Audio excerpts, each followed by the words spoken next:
right, welcome back, first grade. You've got your eyes and ears right here on these 8 posters. Do you see some of these that you already know, that we've learned in kindergarten? Maybe you reviewed them at the beginning of first grade. What is one of these you already are familiar with? If your hand's up, your mouth is ready to share. Lydia, which one do you already know? The one that you do like that. Okay, they have their glasses on. What do you think they're doing with their glasses on?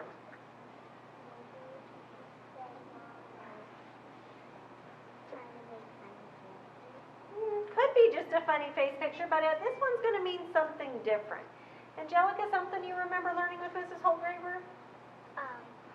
The one when they are with the classy,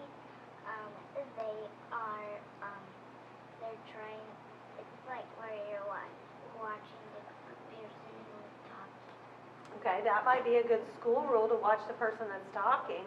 In reading, we're going to do something a little different with it. The projecting where she's like this. Oh, yes, we all know Mrs. Hogan's signal here. Everybody put your hand up to your forehead and say predicting. Predicting. And thank you, JC, for using that reading word predicting. What does it mean when we make a prediction? What does that do? Do you remember what that does? Or what that might sound like? Hey, Parker, you're going to talk more about prediction? It means you're trying to find something. Kind of like we're looking ahead for something. So you guys have learned that one from kindergarten. One more, Colby. The one with Mr. Horns. What's he doing? He's going like this. What is that going to mean in reading? I don't want you about your cover. That means they're not the same. When we do things that are the same and not the same, we do these hand signals. So that's not going to be Mr. Horns today. All right, well, let's freeze right there because first graders already know that one. You guys are already good at predicting. Well, all 8 of these things are called reading strategies. I'll label that here, reading strategies. Well, that's just a fancy Nancy word for things that good readers do when they're reading their books. So today we're going to get to meet, we're going to introduce all 8. Hi, I'm Mrs. Athey, what's your name? Hi, Kai, nice to meet you. Hi, I'm Mrs. Athey, what's your name? Nathan, nice to meet you. We've just been introduced. Now I know Kai's name, and I know Nathan's name, and I know what they look like, and I know they're first graders because they just came in with first graders, but I just know a little bit. Well, today we're going to get to know a little bit about all 8 of these. And then all of first grade and all of second and third and fourth grade. And when you go to middle school and high school and college, you're going to be using these all the time. Reading strategies, things that good readers do to help them comprehend their text.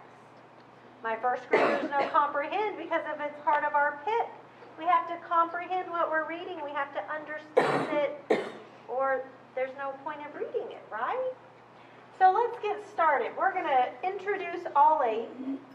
I've chosen this book for us to read today called Erandy's Braids. It's written by Antonio Madrigal and illustrated by Tommy DePaula. Okay, so let's use this book to introduce our reading strategies. You can see I've put my little stickers there, so that tells me when we're going to stop and do the next job.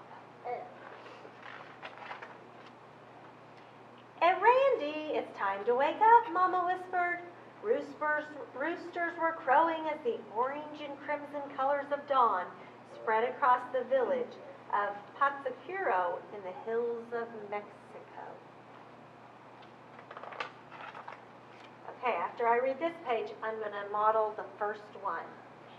Randy got out of bed, washed her face, and put on her hupil and skirt. Then Mama brushed her hair and wove it into 2 thick braids that fell to her waist. Okay, you see my stop sign there? Look way up at the top with Mrs. Colley. When I show you this one, you might remember this one from kindergarten too. Everybody put one hand up, put one hand down, and lock them together like a Lego and say connections. Connections. I'm going to model connections because they help me understand the characters and the setting more. And they help me picture what's going on in the book or visualize and stay interested in the story.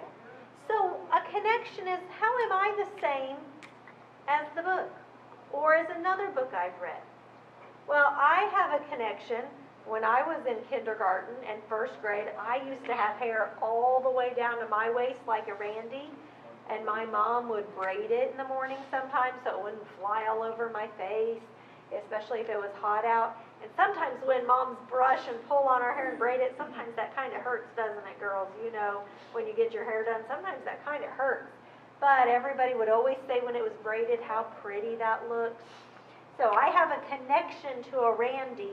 I know how it felt when she's getting her hair done. Okay, after I read this page, we'll do Mrs. Sappington's picture. When Mama finished, Randy helped her prepare the dough for the tortillas.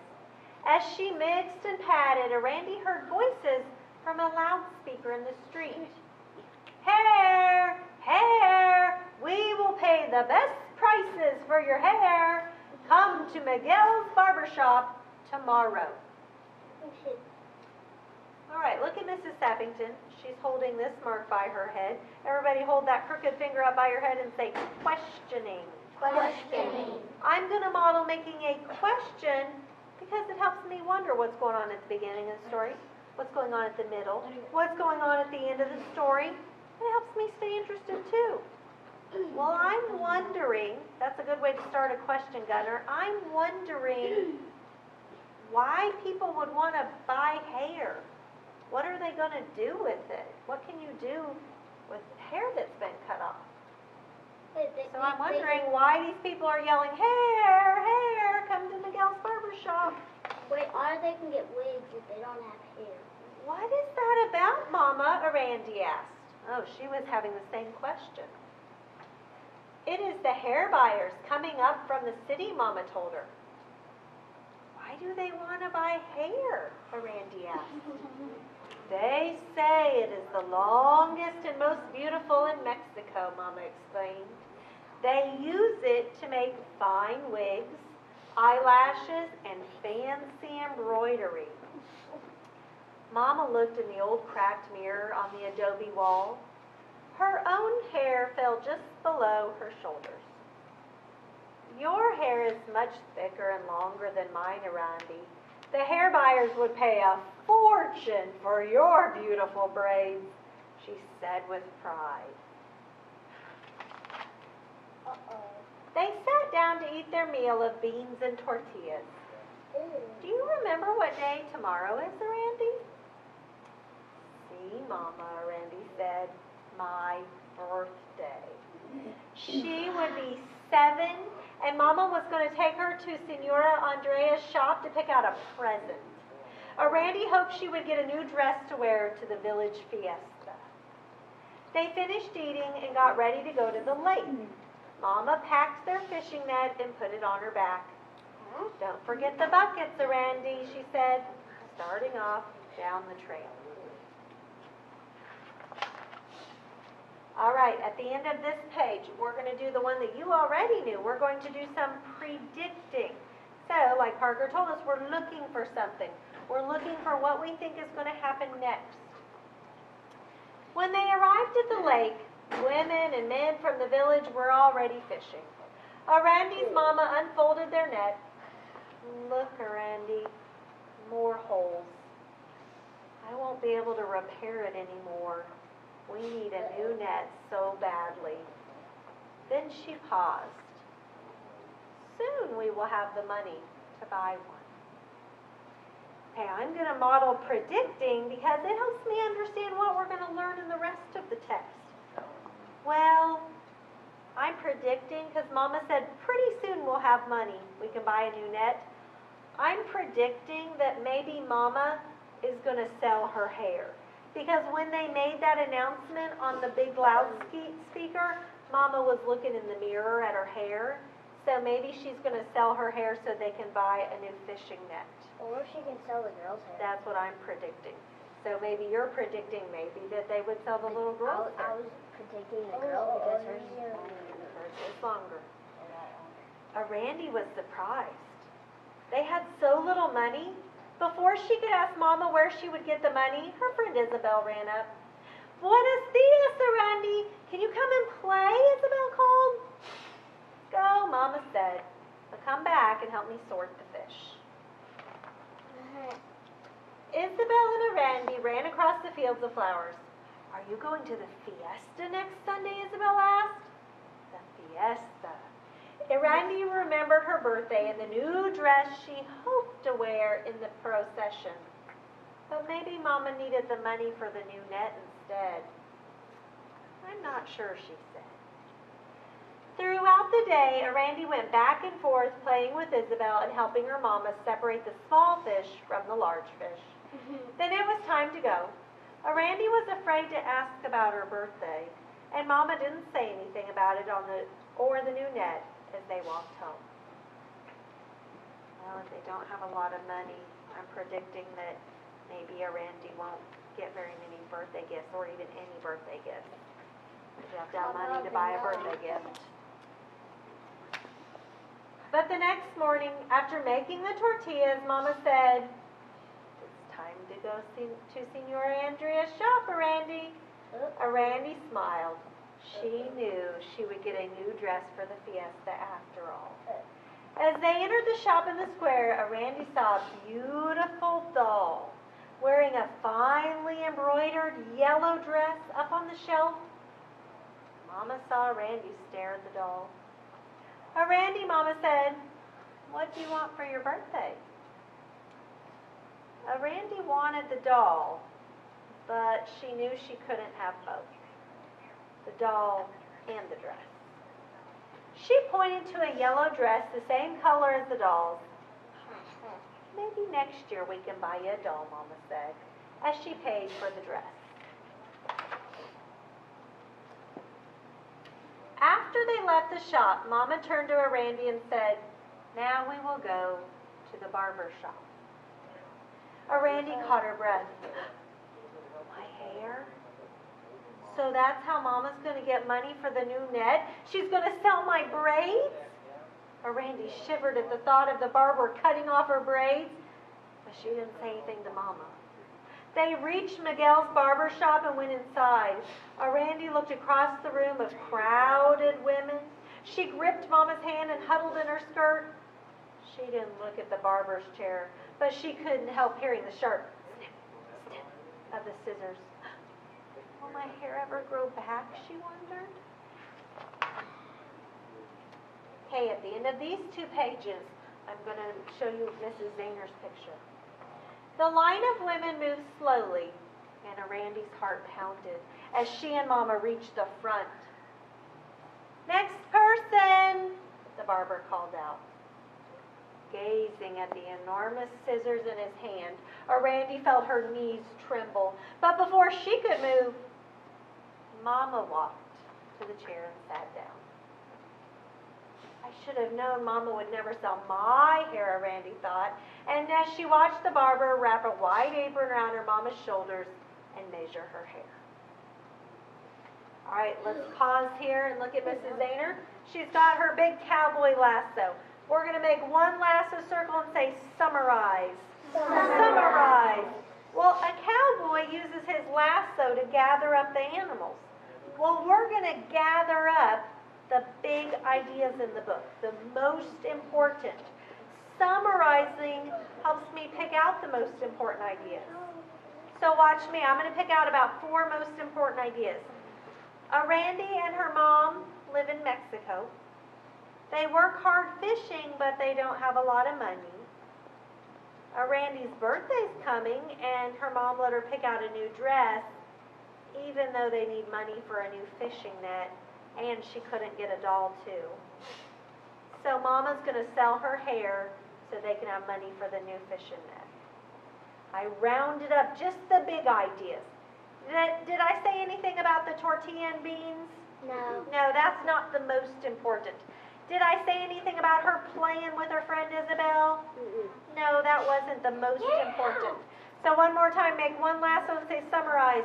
Summarize. All right. Okay, at the end of this page, we're going to go up to the very top with Mrs. Hinkle and do something called infer. This is a new one, and it's probably the hardest one. Your hair is not long enough, she heard the barber say. Her mama's face reddened with embarrassment. Without a word, she got out of the chair and took a Randy's hand. And as they turned to leave, the barber noticed a Randy's braids. All right, I'm going to pause here. So you see Mrs. Hinkle has her book, and then she's going to pull it into her body, and we say infer. Can you show me that one? Infer. I'm going to take what the author did write down, and I'm going to fill in what the author didn't say. Well, Mama was trying to sell her hair, and it didn't say this, but I think that Mama must have sold her hair before. Because look at Mama's hair, and look at all the other women's hair. Mama's hair is already short, so I wonder if before one time when they needed money, maybe Mama already had her hair sold, and it just hasn't grown back again yet. So I'm going to infer that. The author didn't write it down, but I think that's why Mama's hair is so short. The barber noticed Randy's braids. Wait, he called out. We will buy your daughter's hair. Mama whirled around. My daughter's hair is not for sale, she said proudly. Then she felt the pull of Randy's hand and she looked down. See, Mama, we will sell my braids, Randy whispered. No, mija, Mama said, you don't have to sell your hair. But Randy let go of her hand, and she walked toward the chair. The women stared as she climbed down to the seat. The barber measured her braids and picked up his scissors. Randy closed her eyes. Her hands turned cold when she felt the metal scissors rub against her face and neck, and she heard the sharp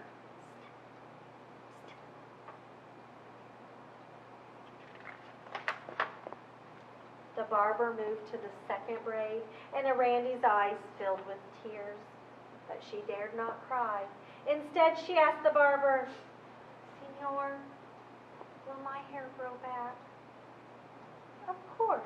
It will grow just as long and pretty as before, he told her. Randy kept her eyes shut until the barber had finished.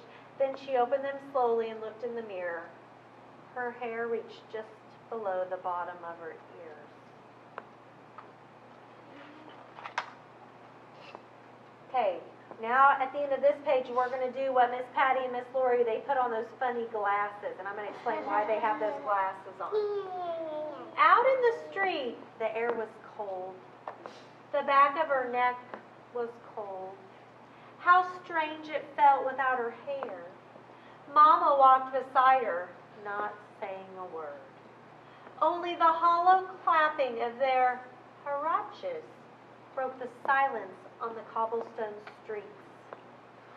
All right, you see Miss Patty and Miss Lori, everybody put on your glasses and say clarify. Clarify. I see a couple people in your room that wear glasses. Kai, if you don't have your glasses on, how do things look?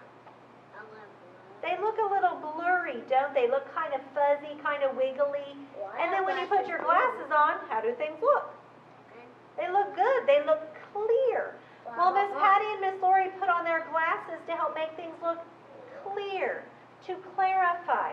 So I'm going to model clarifying because it helps me clear up a confusing part. I don't know what those words huaraches are because that's a Spanish word and I don't speak Spanish. So I'm going to reread that part and see if I can understand it a little better.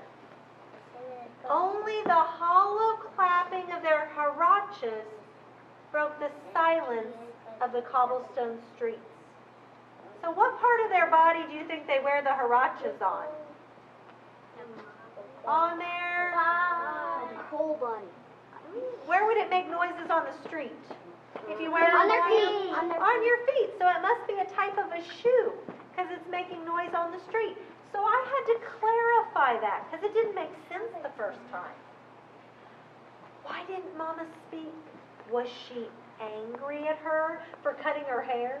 Or maybe the hair cutter had not paid enough for her braids. Finally, Randy peeked at her mama's face and saw she was crying. Forgive me, Randy. I shouldn't have let you sell your hair, Mama sobbed, wiping her face with her old handkerchief. Now Randy understood that Mama was not angry with her. She'd only been thinking of Randy's hair. What's that? Don't worry, Mama. My braids will grow back as long and pretty as before. Your hair was the longest and most beautiful of all, her Mama said. Randy paused for a moment, then asked shyly, Mama, did they pay enough for my hair to buy a new net? See, mija, they paid us more than expected. We can buy a new net and the doll you wanted. She gave Randy a big smile, and Randy had never felt happier. Then Mama took Randy's hand in hers, and as the last rays of the sun lit up the rooftops, they turned and went back to the square to buy Randy's doll. All right, our next one. You see my picture there. Ooh, and a big S word. Synthesizing. Everybody try that word. Synthesizing. Hey, I'm holding my cookie dough bowl, and I put in my flour and my chocolate chips and my eggs and my sugar. Is that a cookie? No. No, that's just eggs and flour and chocolate chips and sugar. Now, if I stir them up, is it a cookie? No. No. Now, put one of those balls of dough in your reading brain, and what comes back out? A cookie. It turned into something new. Well, when I take the ingredients from the story, Randy and her mom didn't have a lot of money, and they needed a new fishing net so they can catch food and make money. So Randy sold her hair, and then they had more than enough money, so her mom said, well, you did that for us, we're going to get you a special treat. I'm going to turn this into something new in my brain. How does this book help me learn and give me a new idea? So this book is reminding me that if a Randy, who's just a little girl, can be so giving so that her family can have what they need, well then I need to remember to make good choices for my family and make sure I buy things only that we need and not waste money on things that we just want for fun. You have to make sure you take care of your needs, and even little kids can help us remember that. All right, our last sticky note says that we need to do what Mr. Horn's doing. He's holding up a check mark. Everybody hold up your check mark and say evaluate. Evaluate. Evaluating helps me judge the book. That will be sad for you when all the teachers see that and Mr. Horn watches it in his meetings. We're going to judge, and Mr. Horn's showing us, he likes to check on how kids are behaving and what kind of choices they're making and how they're learning.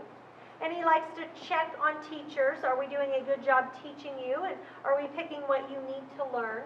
So we're going to evaluate this book and how we understood it. Here's how we're going to do that today. We're going to do it with our arms. If you think, yes, yes, yes, you'll put 2 hands up. If you think, okay, you put your hands on your shoulders. And if you think no, you'll put your hands in your lap. Okay? So let's evaluate. First of all, just how much did you like this book? This is your own opinion, so you're not going to match your partner's hands. I love this book. I can't wait to read it again. It was a good book. Or, oh, I didn't really enjoy that story. Evaluate the book with your hands. Hey, so I see Kai saying, hey, I can't wait to hear it again. Hudson's saying, oh, hands down, I don't want to hear that story again. And Colby's saying, it was good. I liked it okay. All right, hands in your lap. Let's judge this one. How do you think Randy acted in the book? She was a very good choice maker. She was okay. Or, oh, she was kind of a naughty character. How did Randy act in this book? Okay, Logan's saying she was a great character. I think I agree with Logan.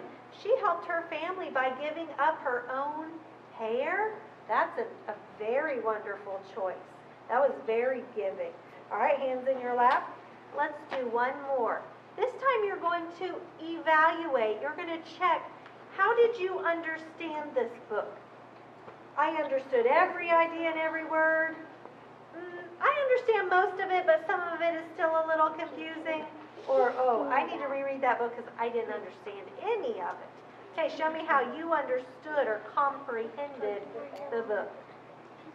Okay, Parker's saying she really understood it.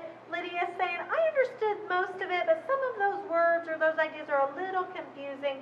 And some people are saying, oh, I think I need to reread because I didn't understand everything. All right, so we're checking, we're evaluating. Did we like it? How did the characters act? How did we think? Sam, we have one more as soon as you're sitting crisscross applesauce. All right, the last one. We're going to evaluate. Let's evaluate Tommy DePaula's pictures because he's a very famous illustrator. Look back at some of the illustrations. Okay. How do you think Tommy DePaula did with his pictures? 2 hands up, he did an awesome job. I like the colors he picked.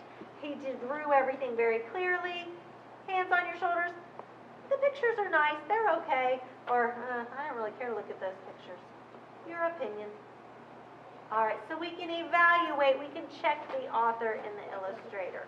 Wonderful. All right, to close up today on our reading strategies, we're going to go down the list, we're going to act them all out one more time and name them, and then I'll tell you what you're going to do with them today on your own. One hand up, one hand down, everybody say connections. Connections. How's the book the same as you or another book? Hold up your questioning finger and say questioning. Questioning. Make up your wondering questions while you read. Look ahead and say predicting. Predicting. One lasso, summarize. Summarize. You're going to round up those big ideas.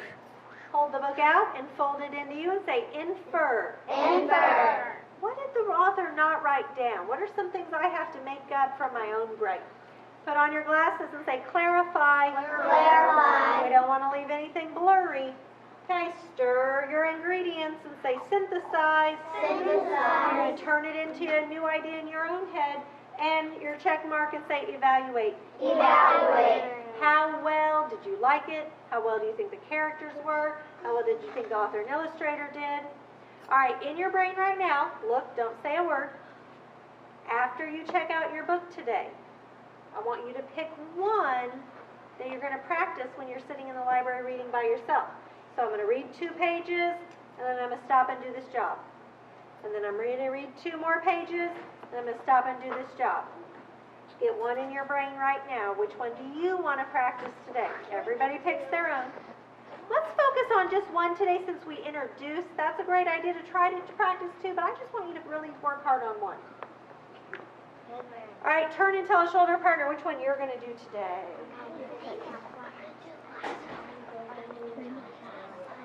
I see you.